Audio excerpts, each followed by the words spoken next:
وما جعله الله إلا بشرى لكم ولتطمئن قلوبكم به، وما النصر إلا من عند الله العزيز الحكيم، ليقطع طرفا من الذين كفروا أو يكبتهم فينقلبوا خائبين.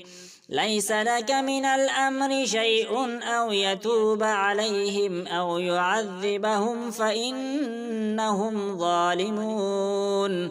ولله ما في السماوات وما في الأرض، يغفر لمن يشاء ويعذب من يشاء، والله غفور رحيم.